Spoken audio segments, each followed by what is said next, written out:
आखिर क्यों विदेशी सीमेंट के घर बनवाने से डरते हैं। और आज आप एक ऐसी मूवी देखने वाले हैं जिसे देख आप कांप उठेंगे, आपकी रूह हिल जाएगी, आपके होश उड़ जाएंगे और आपकी पैंट गीली हो जाएगी। एक्चुअली सही कहूं तो मुझे पता है थोड़ा सा ज्यादा हो गया, लेकिन हाँ डर वो जरूर लगेगा आपको। साथ ही साथ क्या कभी आपने सोचा है कि आखिर क्यों टाटा की हर गाड़ी की बैकशीट पर हमें कुछ इस तरीके के अलग अलग हिडन एनिमल की शेप बनी हुई नजर आती है। तो कुछ देर के लिए आपको रील्स की अर्धनग्न दुनिया से ज्ञान की दुनिया की तरफ ले जाते हुए चलिए शुरू करते हैं आज के नॉलेज। प्रेजेंट डेट में जापान के टोक्यो में इतनी ज्यादा आबादी हो चुकी है कि भैया वहां पर ना चाहते हुए भी हर एक मालिक को अपने ड्राइवर से यही कहना पड़ रहा है कि भैया टोक्यो में मेरी गाड़ी ना ठोक्यो। लेकिन क्या आपको पता है कि इसी ठुकम पिटाई के बीच जापानीज गवर्नमेंट ने एक बेहद ही अमेजिंग सी ऐसी स्कीम निकाली है जिससे वहां का हर एक इंसान बावले गांव में ऊंट की तरह घूम रहा है।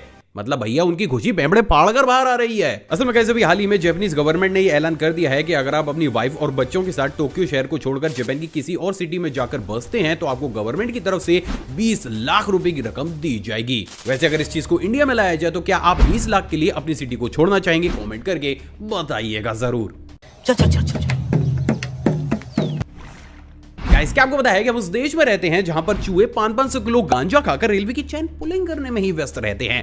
लेकिन भैया इसका मतलब ये तो नहीं है कि इन छोटी छोटी कपड़ों को कुतरने वाली मशीन को हम अंडर एस्टिमेट करें, क्योंकि यही देश के रैट अच्छे अच्छे दुश्मनों को आगे आने वाले समय में करने वाले हैं फुल टू सेट। असल में अभी हाल ही में डीआरडीओ ने इस बात को पूरी तरीके से साफ कर दिया है कि वो बहुत बड़े स्केल में रेड साइबोर्ग को बना रहे हैं, जिसमें बेसिकली इन चूहों के दिमाग को कंप्यूटर से हैंडल किया जा सकता है। अब अमेजिंग बात यह है दोस्तों कि अगर ये एक्सपेरिमेंट सफल रहा तो आगे आने वाले इंपॉर्टेंट ऑपरेशन में इन्हीं साइबोर्ग रेड्स का इस्तेमाल करके दुश्मनों को खदेड़ा जाएगा। मतलब भैया ये डीआरडीओ वाले स्टुअर्ट लिटिल मूवी से कुछ ज्यादा इंस्पायर ना हो गए? गाइस अभी तक आपने मीम्स में वो मजाक तो जरूर देखा होगा जिसमें कहा जाता है कि भैया सर्दियों में जबरदस्ती नहलवाना किसी अपराध से कम नहीं है। लेकिन भैया इस चीज को इतना ज्यादा सीरियस लेकर इस कांड के पीछे घर में पुलिस कौन बुलाता है यार? असल में गाइस अभी जानकर हिल जाएंगे, लेकिन अभी हाल ही में उत्तर प्रदेश के हापुड़ जिले में एक लड़के ने पुलिस को कॉल करके ये बोला कि उसके साथ उत्पीड़न हो रहा है। जिसके बाद जैसे पुलिस उसके घर पर पहुंची तो उसने पुलिस से ये कहा कि भैया क्योंकि मेरी माँ ने जबरदस्ती ठंड में मुझे नहाने के लिए फोर्स किया है तो भैया आप मेरी माँ को ही गिरफ्तार कर लें। भैया यूपी के लड़के कौन से स्वैग में जी रहे हैं भैया? और देखो भाई लोगों, तुम्हारा आकाश भाई है, देखो बेटा छोटे मोटे कामों के लिए पुलिस को नहीं बुलाना होता है। एक्चुअली में तुम्हारा आकाश भाई तुम्हें यह बताएगा कि हकीकत में परिवार को सर्दी में येड़ा बनाकर बेड़ा कैसे खाया जाता है, लेकिन उसके लिए तुम्हें मेरे साथ चलना पड़ेगा मेरे बाथरूम में। तो चलो।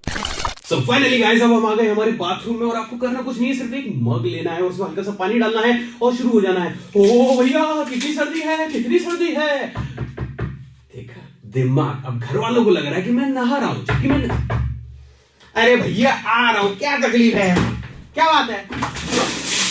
अबे नालिया का डक्कर पूरे दिन सलाम करता है। अबे इस काम के लिए पुलिस नहीं आर्मी आएगी, आर्मी। तो भैया अपनी परंपरा, प्रतिष्ठा और अनुशासन को ताक पर रखकर ना 2 महीने में पहली बार तुम लोगों के लिए नहाया हूं मैं। चुपचाप 10,000 लाइक इस वीडियो पर हो जाने चाहिए, मुझे नहीं पता, गर्मी तभी मिलेगी मुझे। गाइस क्या आपको पता है कि इतिहास में एक ऐसा समय भी आया था जब वियतनाम जैसे छोटे से देश ने सुपर पावर अमेरिका के सैनिकों को बिना लड़े ही वॉर में हरा दिया था। और अभी तो रोको, क्योंकि भैया उन्होंने जिस तरीके से उसे हराया था ना, उसे सुनने के बाद आप जितने ज्यादा शौक होंगे आपको उतना ही ज्यादा मजा भी आएगा। असल में गाइस यूएसए और वियतनाम के युद्ध के दौरान वियतनाम में डायरिया बहुत बड़े स्केल में फैला हुआ था, जिसके चलते हुए बहुत से अमेरिकी सैनिक इसी बीमारी से इन्फेक्ट होते हुए चले जा रहे थे।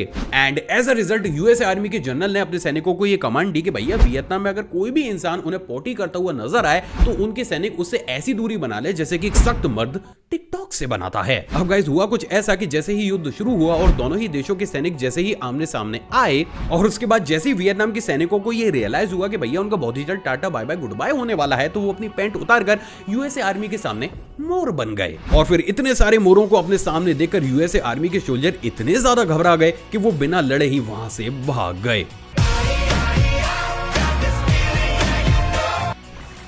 जैसे हम सभी जानते हैं कि बहुत सी कंट्रीज किसी दूसरे कंट्रीज को अपनी सर्विसेज या फिर प्रोडक्ट्स को बेचकर अक्सर रईस हो जाती हैं, लेकिन वो बात भी अलग है कि कुछ ऐसी भेड़ियन कंट्रीज भी मौजूद हैं जो कि आतंकवाद और वायरस को बेचकर ही रईस हो रही हैं। हैशटैग पड़ोसी का प्यार। लेकिन भैया अपनी कंट्री से बर्ड की पोटी को बेचकर कौन रईस होता है यार? असल में गाइस जैसे कि हम सभी जानते हैं कि एक पर्टिकुलर सीजन में बर्ड्स एक कंट्री से दूसरी कंट्री तक हजारों किलोमीटर की ट्रेवल को उड़कर करती हैं, लेकिन ये सारी ही बर्ड्स अक्सर एक जगह को अपना रेस्टिंग पॉइंट बनाती हैं, जहां पर कुछ दिन रुकने के बाद ये बर्ड्स अपने आगे की ट्रेवलिंग को शुरू करती हैं और नौरू इन बर्ड्स का वही रेस्टिंग पॉइंट है, जिसके चलते हुए यहाँ पर हर साल अलग अलग ब्रीड की बर्ड्स की पूप बहुत बड़े स्केल में इकट्ठा हो जाती है, जो कि after a certain time period phosphate में कन्वर्ट हो जाती है। और यही फॉस्फेट फसल और खेती के लिए किसी चमत्कार से कम नहीं होता, और यही वो सबसे बड़ा कारण है जिसके चलते हुए बर्ड की पूप से इस तरीके के प्रोडक्ट्स को बनाकर ये कंट्री वर्ल्ड वाइड बहुत बड़े स्केल पर इसको एक्सपोर्ट करके अरबों खरबों रुपए छापती है। ओहो हो, अब तो इस पॉटी के लखों छपेंगे, लखों।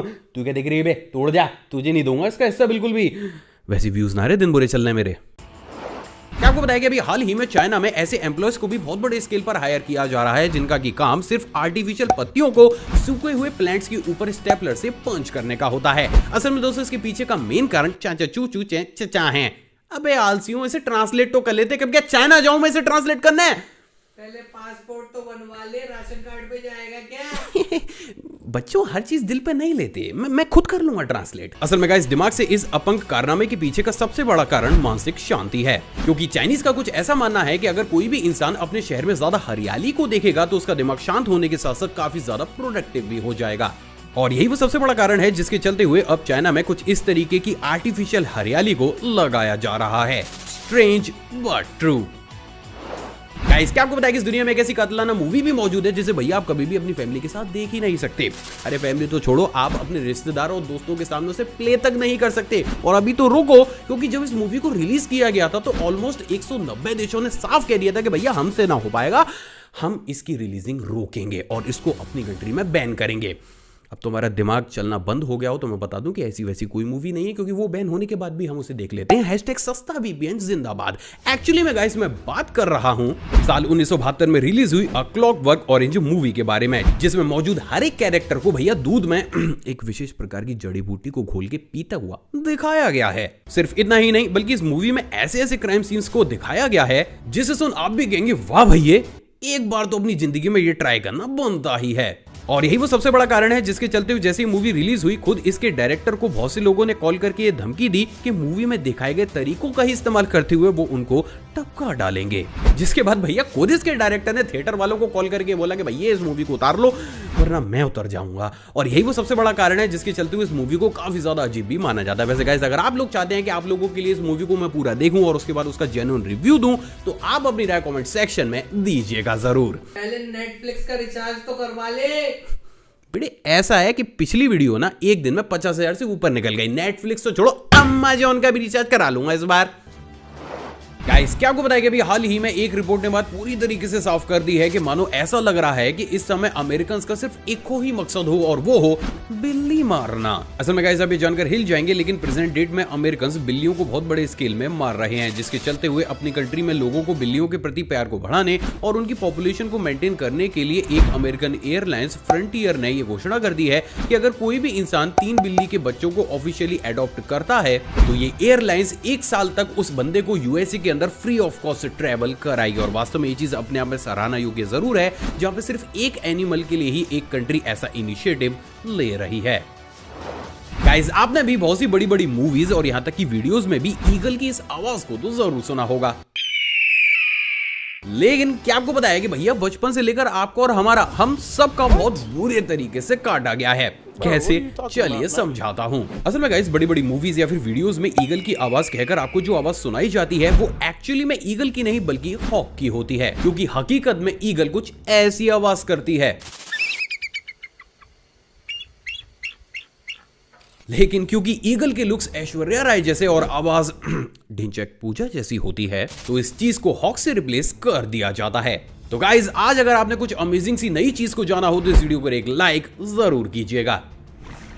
गाइस ये तो हम सभी जानते हैं कि जब भी हमारे ब्रेन में एंड्रोफिन रिलीज होता है तो हमें मस्त बड़ी खुशी खुशी वाली रैप्चिक सी फीलिंग आती है। लेकिन क्या आपको बताइए कि भैया हमारे ब्रेन में ये एंड्रोफिन ऐसे ही नल से निकलते हुए पानी की तरह लीक नहीं होता, बल्कि एक्चुअली में इसे मायोसिस प्रोटीन के मॉलिक्यूल्स अपने ऊपर कैरी कर एक जगह से दूसरी जगह ले जाते हैं। और इस चीज को आप इस एनिमेशन के थ्रू बेहद आसानी से समझ सकते हैं कि एक्चुअली में हमारे ब्रेन के अंदर एंड्रोफिन्स की ये बॉस किस तरीके से एक इंसानी वॉक की तरह एक जगह से दूसरी जगह ट्रेवल करती हैं। और जब ये सारे ही मॉलिक्यूल्स आपस में जाकर मिल जाते हैं तो हमें एक बेहद ही अजीब सी हैप्पी वाली फीलिंग आने लगती है। तो अगर आप लोग भी चाहते हैं कि भैया मेरे दिमाग में भी ये एंड्रोफिन्स ऐसे ही वॉक करें तो इस चैनल को सब्सक्राइब कर उस बेल आइकन को प्रेस जरूर कीजिएगा। गाइस, आपने भी हनी या फिर शहद को कभी ना कभी तो जरूर खाया होगा, लेकिन क्या आपको पता है कि ऊपर से दिखने वाला हनी अंदर से कुछ ज्यादा ही अमेजिंग सा दिखता है। दूसरे वेब की स्क्रीन पर आपको एक हनी की माइक्रोस्कोपिक वीडियो दिख रही है, जिसमें आप बेहद ही साफ तौर से देख सकते हैं कि कैसे हनी के अंदर बेहद ही अमेजिंग सी कलरफुल क्रिस्टल्स मौजूद होते हैं, और यही चीज हनी को कुछ ज्यादा ही अमेजिंग भी बना देती है। गाइस, क्या आपको बताया कि अभी हाल ही में जारी की गई रिपोर्ट से बात पूरी तरीके से साफ हो चुकी है कि भैया एक इंसानी दिमाग का सर्किट सुबह 10 बजे पूरे तरीके से खराब होता है। यानी कि साधारण भाषा में सुबह 10 बजे का समय एक ऐसा समय होता है जिसमें एक इंसानी ब्रेन अपनी मिनिमम वर्किंग कैपेसिटी पर काम करता है और उसके सीखने के चांसेस काफी ज्यादा कम होते हैं। और यही वो सबसे बड़ा कारण है जिसके चलते हुए भैया वेस्टर्न कंट्रीज में स्कूल जो है वो अर्ली मॉर्निंग नहीं लगते, बल्कि वो 11 बजे या फिर उसके भी बाद लगते हैं। जबकि बात अगर इंडिया की जाए तो इंडियन कल्चर के हिसाब से सुबह पढ़ना काफी ज्यादा बेनिफिशियल होता है। और इसी के साथ भाई लोगों, आपके लिए 3 ऑप्शन खड़े हो जाते हैं, जिसमें आप मुझे कमेंट करके बताएंगे कि क्या आप सुबह जल्दी स्कूल जाना चाहते हैं या दोपहर में मस्त आराम से नींद पूरी करके जाना चाहते हैं, या फिर मेरी तरह जाना ही नहीं चाहते। नीचे अपनी राय कमेंट सेक्शन में कमेंट कीजिएगा जरूर। दूसरा फैक्ट करंट अफेयर की तर्ज पर है। क्या आपको पता है कि अभी हाल ही में इंडियन रेलवे ने एक बेहद ही अमेजिंग सी सर्विस शुरू की है, जिसके तहत आप ट्रेन में अपने पालतू जानवरों को अलग से सीट बुक कराकर कहीं पर भी ट्रैवल करा सकते हैं। और वास्तव में ये चीज अपने आप में लाजवाब जरूर है। आखिर क्यों टाटा की हर एक गाड़ी की बैक शील्ड पर हमें कुछ इस तरीके की एनिमल की शेप नजर आती है? असल में गाइस, बहुत ही कम लोगों को ये मालूम होगा, लेकिन प्रेजेंट डेट में अगर आप टाटा की किसी भी नई गाड़ी को परचेज करने जाएंगे तो आपको हर एक मॉडल के पीछे शीशे पर कुछ इस तरीके के अलग अलग एनिमल्स की हिडन शेप नजर आएगी। तो भैया ऐसे में सवाल तो जरूर उठता है कि आखिर फिर क्यों टाटा इन तरीके के हिडन एनिमल्स को लोगों को दिखा रही है? असल में गाइस, बात अगर ऑफिशियल स्टेटमेंट की जाए तो टाटा ने अभी तक इसके ऊपर कोई भी ऑफिशियल स्टेटमेंट नहीं दिया है, लेकिन फिर भी बहुत से एक्सपर्ट्स ये मानते हैं कि टाटा जब भी किसी भी कार को डिजाइन करती है तो वो उसकी डिजाइन का रेफरेंस कहीं और से नहीं बल्कि एनिमल की ही बॉडी के स्ट्रक्चर से लेती है। अब टाटा जिस भी कार के डिजाइन को जिस भी एनिमल की बॉडी की शेप रेफरेंस से बनाना शुरू करती है, वो उसी एनिमल की शेप लोगों को बताने के लिए कुछ इस तरीके से बैकशीट के ऊपर प्रिंट कर देती है। वैसे क्या आप टाटा की इस अमेजिंग सी हिडन चीज के बारे में जानते थे? कमेंट करके बताइएगा जरूर। आखिर क्यों विदेशी सीमेंट से घर बनवाने के लिए डरते हैं? असल में गाइस, आपने भी इस चीज को नोटिस तो जरूर किया होगा कि अगर एशियन कंट्रीज की जाए तो हमारी तरफ जितनी भी बिल्डिंग्स का निर्माण किया जाता है उन्हें कंक्रीट, सीमेंट या फिर ईंट का इस्तेमाल करते हुए बनाया जाता है। लेकिन वही बात अगर आप यूएसए, कनाडा या फिर बहुत से वेस्टर्न कंट्रीज की करेंगे तो वहां पर आपको मुश्किल से ही 1 या फिर 2 बिल्डिंग इन तरीके की कंक्रीट की बनी हुई नजर आती है। वहां पर ऑलमोस्ट 99% बिल्डिंग्स को लकड़ी का इस्तेमाल करते हुए बनाया जाता है। तो भैया आखिर में सवाल तो जरूर उठता है कि जब लकड़ी हम सब लोगों के लिए इतनी ज्यादा प्रीशियस है तो फिर आखिर क्यों ये अंग्रेज लोग सीमेंट का इस्तेमाल करके अपनी बिल्डिंग्स को नहीं बना रहे? असल में गाइस, इसके पीछे बहुत से कारण मौजूद हैं, जिनकी शुरुआत हम टैक्सेस से करेंगे। असल में गाइस, क्योंकि इन कंट्रीज में लकड़ी की अवेलेबिलिटी काफी ज्यादा होती है तो ये कंट्रीज लकड़ी के घर बनाने पर स्पेशल टैक्स में छूट देती है। जबकि अगर आप इन कंट्रीज में सीमेंट या फिर ईंट का इस्तेमाल करते हुए किसी भी घर को बनवाते हैं तो क्योंकि ज्यादातर इन कंट्रीज में सारा ही सामान विदेशों से इंपोर्ट किया जाता है तो वहां पर सीमेंट और ब्रिक जैसी बेसिक चीज पर भी गवर्नमेंट अच्छा खासा टैक्स लेती है। वही दोस्तों, बात अब अगर दूसरे कारण की जाए तो वो है कंस्ट्रक्शन टाइमिंग। असल में गाइस, जहां पर एक तरफ हमें एक नॉर्मल सा ही घर बनाने में लगभग 1 साल का समय लग जाता है तो वहीं ये लकड़ी के घर महज 2 से 3 महीने के अंदर बनकर तैयार हो जाते हैं। और यही वो सबसे बड़ा कारण है जिसके चलते हुए अक्सर वेस्टर्न कंट्रीज के लोग लकड़ी के घर बनाना ही प्रेफर करते हैं। साथ ही साथ क्योंकि इन वेस्टर्न कंट्रीज में टर्माइट और ज्यादा बारिश भी नहीं होती है तो वहां पर लकड़ी के मकान काफी ज्यादा टिक जाते हैं।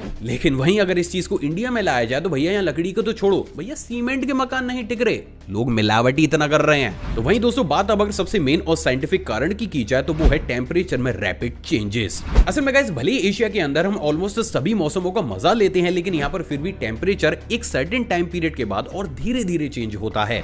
लेकिन वही बात अगर वेस्टर्न कंट्रीज की जाए तो भैया वहां का आलम तो ये होता है कि अगर आज वहां का नॉर्मल टेम्परेचर 20 डिग्री सेल्सियस है तो आज से 2 दिन बाद ठीक उसी जगह का ही टेम्परेचर -30 डिग्री सेल्सियस हो जाएगा।